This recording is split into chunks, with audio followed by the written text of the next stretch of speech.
Many thanks to Squarespace for sponsoring this week's video.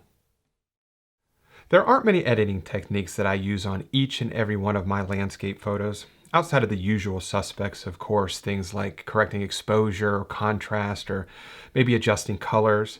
But softening my photos to create a somewhat less digital look is one of the most often used techniques for me. Now, this isn't anything new. This has become a real common practice for a number of years now amongst landscape photographers.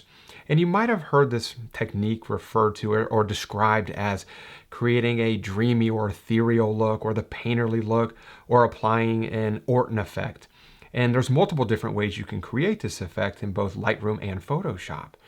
Now, I get it, the entire thing seems very counterintuitive, as everyone appears to be clamoring for higher and higher resolution cameras. So why on earth would anybody want to soften or reduce the fine size detail in any of their photographs?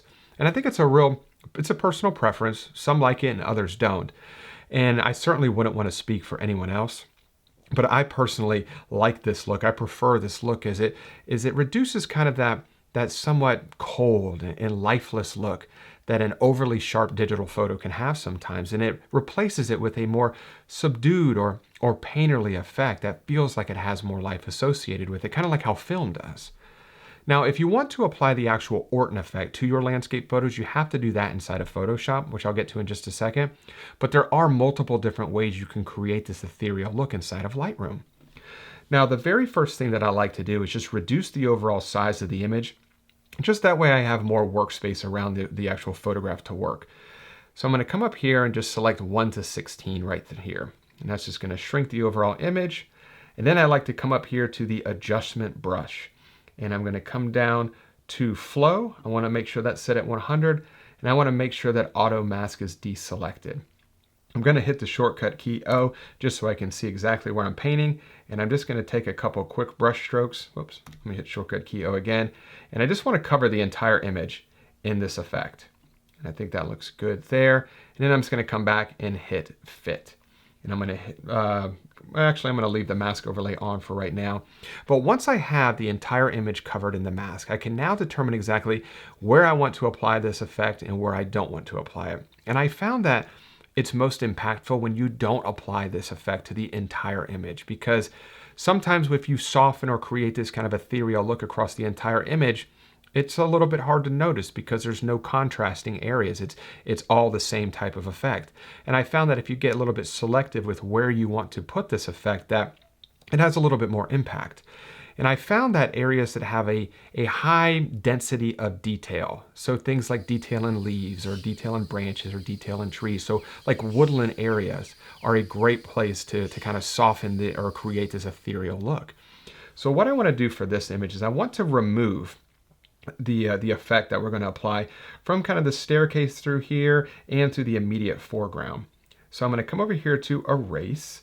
And I'm going to leave my feather around 90, and I'm going to bring my flow up to 100. I'm going to increase the size of this brush, and I'm just going to start to erase.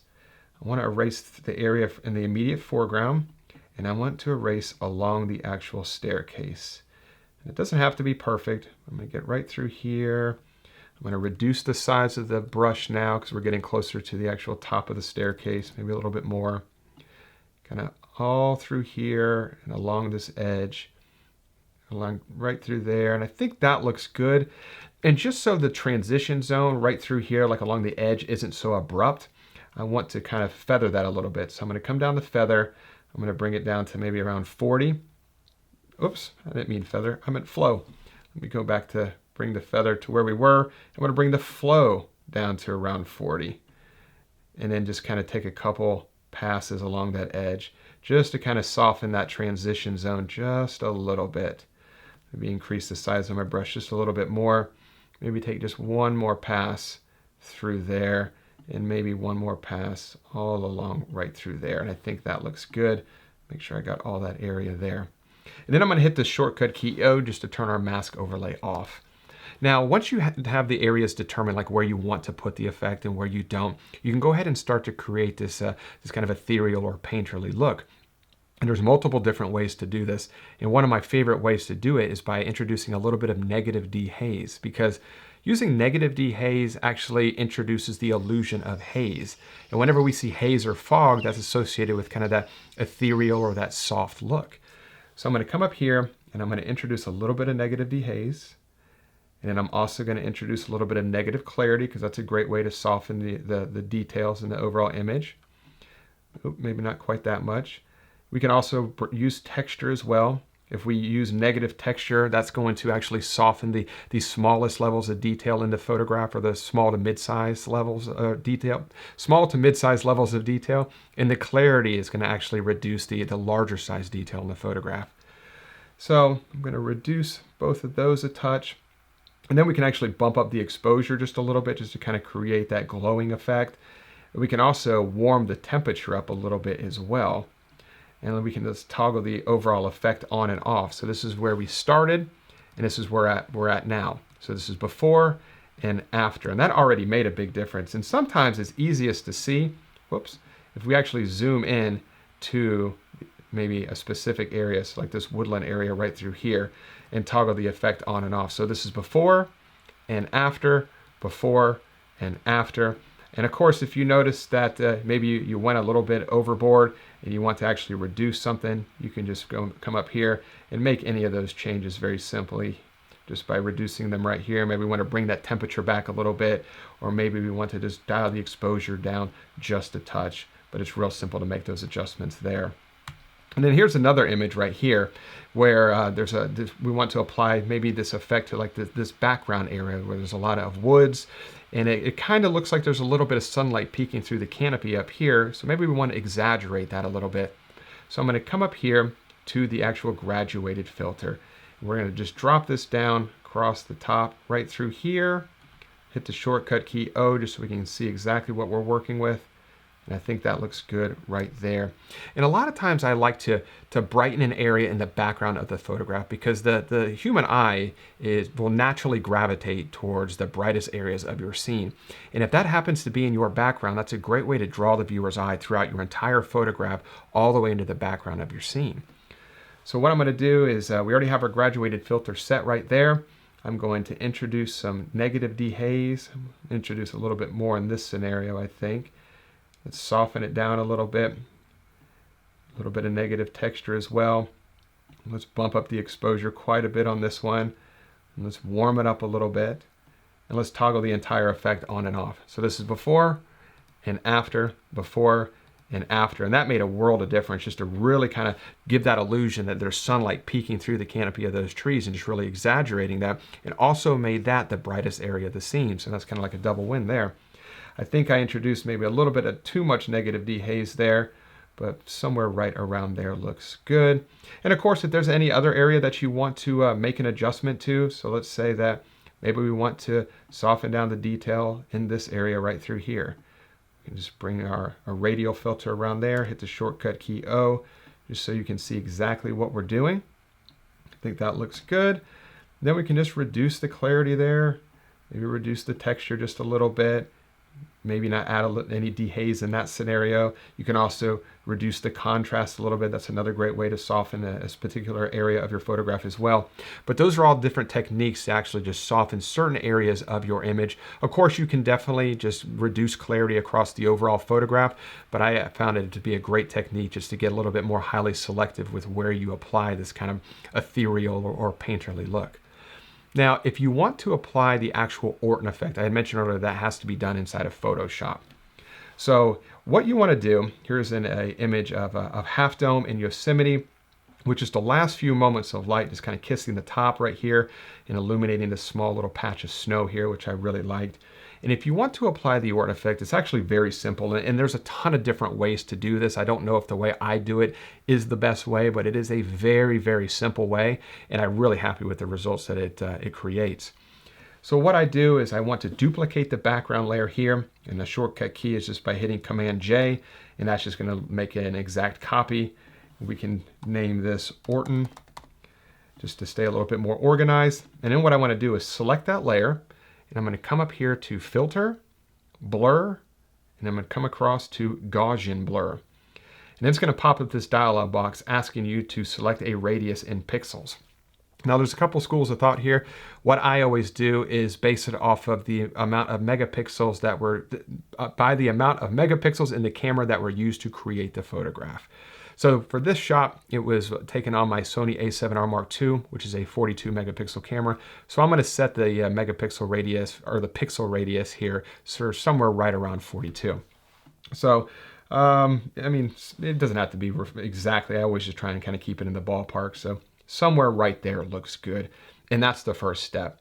And the second step I do is I come up to the image section, adjustments, brightness, contrast. And this is gonna be where we're gonna actually add that glow a little bit. So we're gonna increase the brightness and we're gonna pump a lot of contrast in here, because that's going to, the contrast in conjunction with the Gaussian blur kind of creates that real painterly effect, and it kind of bleeds the highlights into the shadows and the shadows into the highlights and kind of softens things down a bit. So I always take the brightness up to right around in the 50s, around 50, 60. And then I take the contrast up all the way right around 70 or 80. And then I hit OK. And that's it. And then I usually reduce the opacity to somewhere around 10 or 15%. I'm going to leave it at 15% just so it's a little bit easier to see at home. And when you look at it right now, you might not think we really did anything. But if I toggle the effect on and off, this is off and on, off and on. You can really see the difference. And if I zoom in to this area up here, let's zoom in a lot actually, and I'll toggle the effect on and off again. So this is on and off, on and off. And you can really see how that just kind of softened down a lot of the fine size detail in the overall photograph, and it really kind of added to that just soft ethereal look. Now, if you don't want to apply this look to, the entire area of your photograph, it's real simple to get selective, just like we did in Lightroom. I'm just going to come down here to the layer mask section and select that. I'm just going to put a white layer mask on that layer. And I'm just going to come up to brush, and I want to make sure that black is highlighted right here. And I'm just going to paint this effect away. And you can see on the layer mask, you can see that we're starting to paint this area away. And anything that is in white is going to reveal the adjustment, and anything in black is going to conceal the adjustment. So I'm just going to paint all through here. And there's a lot of different ways you can do this. You can get highly refined by utilizing luminosity masks, or something like this that might be a little bit easier. You could just do it by hand. And if we toggle the entire effect on and off now, you'll notice that it's only impacting Half Dome in the background and of course the sky. And I'll just toggle this on and off so you can see. And the Orton effect is probably my favorite way to kind of soften and create this more kind of glowing, dreamy look. Here's another example right here. This is the same image we did in Lightroom. I'll go a little bit quicker this time. I'm going to duplicate the layer by hitting Command J. Let's name it Orton. I'm going to come up here to the top and hit Filter. Whoops, got to make sure the layer is selected. And then Filter, Blur, Gaussian Blur. 43 pixels is already selected. We'll hit OK. I'm going to come up here to Image, Adjustments, Brightness, Contrast. Take the brightness to around 50, take the contrast to around 70, hit OK, reduce the opacity here to 15%, and toggle it on and off. So this is off and on, off and on, and you can really see the difference right through there. And if you found that the effect is too strong, you can definitely reduce the opacity, or you can also change this blend mode from normal to soft light. That will also reduce the overall effect. And if we want to remove the Orton effect from the actual staircase, once again, we'll just create a quick layer mask. Make sure that black is highlighted here and that the paintbrush is highlighted.